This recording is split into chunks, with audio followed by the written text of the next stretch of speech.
The room was vast and filled with a heavy quiet. Light from Meridian's twin suns streamed through the tall crystalline windows, casting long, sharp shadows across the polished floor. The delegates sat far apart from each other around a great circular table. They did not look at one another. Their faces were like stone, carved with years of distrust and anger. These were the leaders of the Valerians and the Scythians, two peoples who had been enemies for longer than anyone could remember. The air itself seemed to hold its breath, thick with unspoken words and ancient grievances. It was a silence that was louder than any battle cry, a stillness that hummed with the energy of 1,000 wars. Imran stood near the edge of the room, watching them. He was the chief facilitator, the one tasked with the impossible. He could feel the tension as if it were a physical thing, a pressure against his skin. Each delegate was a world of hurt and pride, a fortress of certainty. The Valerian chancellor adjusted his uniform, a small, precise movement that spoke of rigid control. Across the table, the Scythian matriarch's hands rested on the table, her knuckles white. They had brought their history with them into this neutral space. It sat between them like an invisible wall, cold and impenetrable. The hope for peace felt like a very small, very fragile thing in such a large and unforgiving room. The conference hall on Meridian was designed for peace. Its walls were made of a pale, soothing stone, and the air was filtered to be clean and pure. The sounds from outside were muffled, creating a sanctuary from the noise of the universe. But no architecture could erase the conflict that the delegates carried inside their minds. They were prisoners of their own past, shackled to the stories of their ancestors. The Valerians remembered the great betrayal. The Scythians spoke of the starless years. These were not just historical events, they were living wounds, passed down from one generation to the next, still bleeding in this sterile, quiet hall. So they sat. They waited. The beginning of the summit was marked not by speeches or introductions, but by this profound and difficult silence. It was a test of will. Who would speak first? Who would show the first sign of weakness, or the first hint of aggression? Imran knew this was the first and perhaps most difficult hurdle. Before any words could be exchanged, they had to be able to simply exist in the same space. They had to endure the crushing weight of their shared history and find a way to breathe in a room where the air had been stolen by centuries of hate. Imran moved with a quiet purpose, his eyes scanning the room. He was not just looking at the delegates, he was reading them. He saw the way the Valerian military advisor, General Kale, kept his hand near his sidearm, even though all weapons had been secured. It was a habit, a reflex born of a lifetime of expecting an attack. He noticed how the Scythian historian, Elder Elara, would close her eyes for a long moment whenever the Valerian chancellor shifted in his seat. It was a small act of shutting out the present, a retreat into the painful memories she guarded for her people. These were not grand gestures, but tiny, fleeting signs that revealed everything. The hostility was a living entity in the room. It pulsed in the spaces between the delegates. It was in the sharp, clipped way the Valerian aide placed a data slate on the table, and in the dismissive glance the Scythian trade minister gave it. Imran had seen this before, on other worlds, in other conflicts. He knew that the anger on the surface was just a shield. Beneath it lay something deeper and more complex. There was fear. There was pain. There was a profound sense of loss that both sides shared, though neither would ever admit it to the other. He had to find a way to reach that buried place. He watched them all, one by one. Chancellor Valerius, a man who had built his career on promises of strength and retaliation, now looked tired. His face, usually a mask of stern authority, showed fine lines of weariness around his eyes. He carried the burden of his people's expectations, the demand for victory that allowed no room for compromise. Across from him, Matriarch Lyra of the Scythians seemed equally burdened. Her posture was rigid, but Imran saw the subtle tremor in her hand as she reached for a glass of water. She was not just a leader, she was the keeper of her people's suffering, and it was a heavy weight to bear. Imran understood that these people were more than just their titles. They were individuals, caught in a cycle they did not create but were sworn to continue. His job was not to force an agreement upon them. His job was to help them see the humanity in each other, a task that seemed monumental. The first step was simply to observe, to understand the intricate dance of their hostility.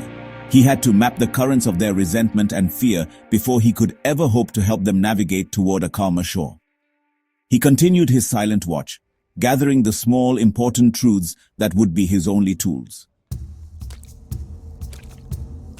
In a small, darkened room adjacent to the main hall, Sayara watched the delegates on a series of screens. She was an empath, her skills tuned to the subtle frequencies of emotion. While Imran observed their actions, Sayara felt their feelings. She closed her eyes and focused on the Valerian Chancellor. She felt a wave of crushing responsibility, a deep-seated fear of failure that was hidden beneath his stoic exterior. He was terrified of betraying his ancestors, of being seen as the one who gave away their honor. It was not arrogance that made him so rigid. It was a profound and paralyzing fear. This knowledge was crucial. It changed the entire picture. Meanwhile, Kor, the head of security, was not watching the leaders at all. His attention was on the guards lining the walls. He had a different kind of perception, one honed in the shadows and back alleys of the galaxy. He noticed things others missed. He saw two Scythian guards exchange a look that was too quick, too knowing. He saw a Valerian guard subtly shift his weight, angling his body in a way that was not just for comfort, but for a tactical advantage. He heard the coded phrases they used in their communications. Simple words like, "Is the perimeter secure?" That carried a secondary, hidden meaning he was trained to decipher. Sayara shifted her focus to the Scythian matriarch. She felt a surge of grief so powerful it almost made her gasp. It was a raw, ancient sorrow for the lives lost, for the culture that had been damaged by the long war. The matriarch's stern expression was a dam holding back an ocean of pain. She felt a desperate desire for the fighting to end, for her grandchildren to know a life without constant threat. But this desire was buried under layers of duty and a fierce protective pride. Sayara realized the matriarch's unyielding stance was not a rejection of peace, but a defense of her people's wounded soul. She had to protect their memory. Kor made a quiet note on his datapad. The Valerian guards were using a sequence of hand signals, supposedly for routine checks. But the sequence was wrong. It was a variation used by a radical faction known for their victory at all costs ideology. The Scythian guards were responding with their own subtle cues, a pattern of blinks that was not random. Kor understood. There were elements on both sides who were not here for peace. They were here to ensure the summit failed.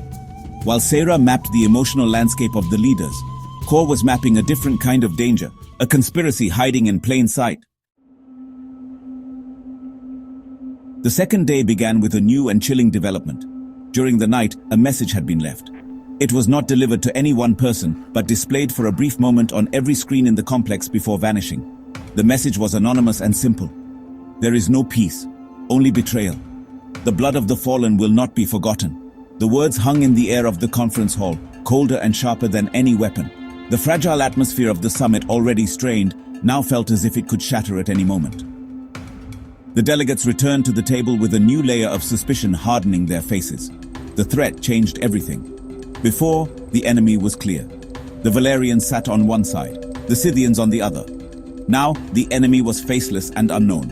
It could be anyone. It could be one of the guards standing watch. It could be a member of their own delegation. Or, as many suspected, it could be a trick from the other side, a clever move to destabilize the talks and blame the inevitable failure on their rivals. The trust that was not even there to begin with had been replaced by an active and pervasive paranoia. Every glance was analyzed, every whispered word was suspect. Imran saw the fear take root. The Valerian Chancellor, who had seemed merely weary the day before, now looked haunted. He spoke less, his contributions clipped and defensive. He was imagining betrayal from all sides, from his enemies and perhaps even from within his own ranks. The Scythian matriarch, whose grief had been a hidden current, now wore her suspicion openly.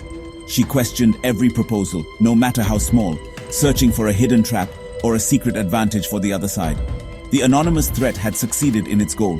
It had amplified their deepest fears and reminded them why they had been enemies for so long.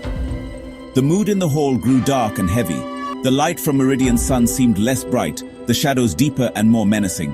The delegates drew back into themselves, their brief tentative steps toward dialogue now forgotten. They were no longer just representatives of their governments. They were potential targets. The summit was no longer just a negotiation. It was a potential trap. The anonymous words echoed in the silence, a poison that had seeped into the heart of their gathering, promising that the cycle of violence was unbreakable and that any hope for peace was a fool's dream. Seeing the talks on the verge of collapse, I knew I had to do something radical. I simply could not let the anonymous threat win. So I announced a change in the day's proceedings. There would be no more debates about borders or resources. Instead, I asked each delegate to participate in a reflection exercise. I handed them each a private data slate and gave a single instruction.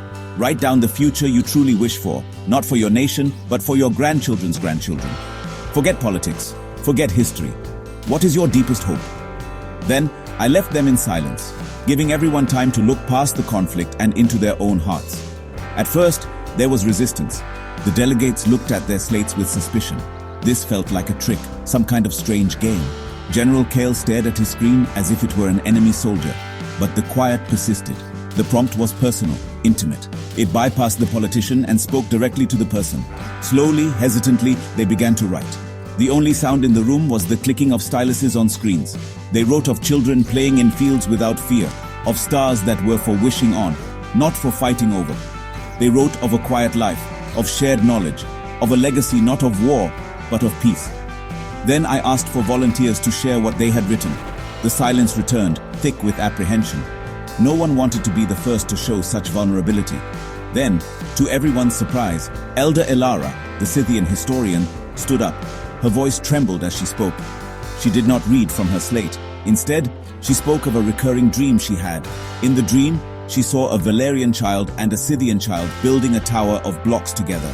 The tower always fell, and the children would look at each other, not with blame, but with a shared determination to build it again, higher this time. Her words fell into the silent room with incredible power. She was not speaking as a Scythian, but as a grandmother. She was admitting to a hope that ran counter to everything her official position demanded. For a moment, the delegates were not enemies. They were just people, listening to another person share a profound and simple dream. The Valerian Chancellor looked at her, and for the first time his expression was not one of hostility, but of deep, thoughtful consideration. A small crack had appeared in the wall of hatred. It was just a crack, but it was enough to let a little light in. Just as a fragile sense of connection began to form in the room, it was violently broken. A piercing alarm blared through the conference hall, its shrill cry cutting through the quiet moment. Red lights flashed, casting the delegates' shocked faces in a ghastly, pulsing glow. On the main view screen, a system alert appeared, warning atmospheric regulator malfunction. Containment field failure imminent. Panic erupted instantly. The air in the room, once a symbol of neutrality, was now a potential weapon. The carefully constructed sanctuary had become a trap. This was no accident. It was sabotage. Delegates leapt to their feet, shouting accusations. The Valerians blamed the Scythians. The Scythians accused the Valerians. The newfound vulnerability vanished, replaced by a raw, primal fear. General Kale drew a concealed weapon, his face a mask of fury. The matriarch's guards formed a protective circle around her, their hands on their own sidearms. Corps' security teams moved swiftly, trying to control the chaos, but the room was descending into the very conflict they were there to prevent. The summit was not just failing, it was imploding in a storm of terror and blame. The anonymous threat seemed to be coming true. Amid the rising chaos, I remained calm. I stood in the center of the room, my voice cutting through the noise of the alarm and the shouting. "Everyone, stop!" I commanded, my tone firm but not aggressive. I did not shout them down. I spoke to their fear. "This is a test," I said, my voice resonating with a strange certainty. "This is what they want. The people who did this want us to turn on each other. They want us to let fear win. We must not give them that victory. We must choose a different path right now in this room." My words, and the unshakable calm with which I spoke them, had a surprising effect. It was as if I had thrown a blanket over a fire. The shouting lessened. The delegates paused, their anger still simmering but their immediate panic held in check. They looked at me, this one calm point in a sea of chaos. The alarm still blared, the red lights still flashed, but my composure created a small island of stability. I held their attention, buying precious seconds for Corps' team to isolate the real threat and for my own words to sink in. The crisis was far from over, but the immediate slide into violence had been halted. As Corps' team worked frantically to secure the life support systems, I held the delegates' focus. I knew I had only a moment before the fear returned. So I decided to share a story from my own past, a memory I rarely spoke of. My homeworld was also torn by a long war, I began, my voice low and steady, drawing them in. My family was on one side, and my best friend's family was on the other. One day, there was an attack. My house was destroyed. I was told my friend's family was responsible. For years, I carried that hatred in my heart. It was a poison that made me bitter and lonely. I paused, letting the weight of my words settle in the tense room. The delegates listened, their own conflicts momentarily forgotten, replaced by a shared human curiosity. Years later, I continued. I learned the truth. The attack was not ordered by my friend's people. It was the work of a third party, a group of arms dealers who profited from our war. They needed our hatred to keep their business alive. My friend had lost his family on the same day, and he had been told that my people were to blame. We had been hating each other for a crime neither of us committed. The alarm was finally silenced. The main lights flickered back on, washing away the terrifying red glow. Core gave me a subtle nod. The sabotage had been contained, but no one moved. They were all looking at me, captivated by my story. Finding him again was the hardest thing I ever did, I said, my voice thick with emotion. It was harder than hating him. Forgiveness felt like a betrayal of my family, but when I finally looked him in the eye, I did not see an enemy. I saw my friend, who had suffered the same loss I had. We chose to forgive. We chose to stop letting others profit from our pain. My story was a mirror. In my personal tale of loss and reconciliation, the Valerians and Scythians saw their own long, painful history. They saw the possibility that their hatred, too, might have been fueled by forces that profited from their division. The story did not erase their grievances, but it reframed them. It offered a new perspective, that peace was not a surrender, but a courageous act of defiance against the very forces that sought to divide them. The room was quiet again, but this time, it was a different kind of quiet. It was thoughtful, reflective, and filled with a fragile dawning understanding. The next day, the atmosphere was transformed. The failed sabotage and my story had broken the spell of old hatred. To build on this new foundation, my colleague Zara introduced a new exercise. She called it the Mirror Workshop. She paired each delegate with a member of the opposing delegation. Their task was simple but profound. For 10 minutes, one person would speak about their people's struggles, their fears, and their hopes for the future. The other person was not allowed to respond, rebut, or argue. They were only allowed to listen. Then, they would switch roles. Chancellor Valerius was paired with Matriarch Lyra. The two leaders, who had sat across a table like statues of ice, now sat facing each other, just a few feet apart. The matriarch spoke first. She did not speak of military strategy or border disputes. She spoke of the Scythian tradition of planting a star willow for every child born, and how for generations they had planted more memorials than willows. She spoke of the fear she felt every time a ship left their system, the gnawing anxiety that it might not return. The Chancellor listened, his face unreadable, but his posture was no longer rigid. When it was his turn, Chancellor Valerius spoke with a surprising quietness. He talked about the immense pressure of upholding the Valerian legacy of strength. He admitted that this legacy sometimes felt like a cage, forcing him to hide any sign of doubt or weariness. He spoke of his own grandson, and his secret hope that the boy would grow up to be an artist, not a soldier. As he spoke, Matriarch Lyra saw not the arrogant leader of her enemies, but a man trapped by the same cycle of expectation and history that she was. She saw his humanity. The same experience was repeated across the room. General Kale, the hardened soldier, listened as the Scythian historian described the loss of ancient texts in a bombing raid, a loss of culture that could never be recovered. The general, a student of history himself, felt an unexpected pang of shared sorrow. When the exercise was over, the delegates looked at each other differently. They had not become friends, but they were no longer just symbols of an enemy. They were individuals with shared fears and surprisingly similar hopes. Zara's workshop had held up a mirror, and in their rival's reflection, they had seen a piece of themselves. The final day of the summit arrived. The great circular table no longer felt like a battlefield. The space between the delegates was no longer an empty void of hostility, but a space of potential. The discussions that followed were unlike any that had come before. They were honest. When the Valerians spoke of their need for secure trade routes, the Scythians did not hear a threat, but a desire for stability that they themselves shared. When the Scythians spoke of protecting their cultural heritage sites, the Valerians understood it as a need to preserve identity, a need they respected. They did not solve all their problems. The wounds of centuries could not be healed in a single week, but they found common ground. They agreed to a ceasefire, the first in 2 generations. They agreed to a joint investigation into the sabotage, a recognition that they had a common enemy in those who profited from their war. Most importantly, they signed a document, not a peace treaty, but something more fundamental. It was a pact of shared understanding. It committed them to continue the dialogue, to establish cultural exchange programs, and to participate in more workshops like Zara's. The signing was a quiet, solemn affair. Chancellor Valerius and Matriarch Lyra stood side by side to affix their seals to the document. There was no grand ceremony, no triumphant speeches. It was a humble beginning, a single step on a long and difficult road. But as they looked at each other, there was a flicker of something new in their eyes. Not trust, not yet, but a mutual respect and a shared acknowledgement of the difficult choice they had made.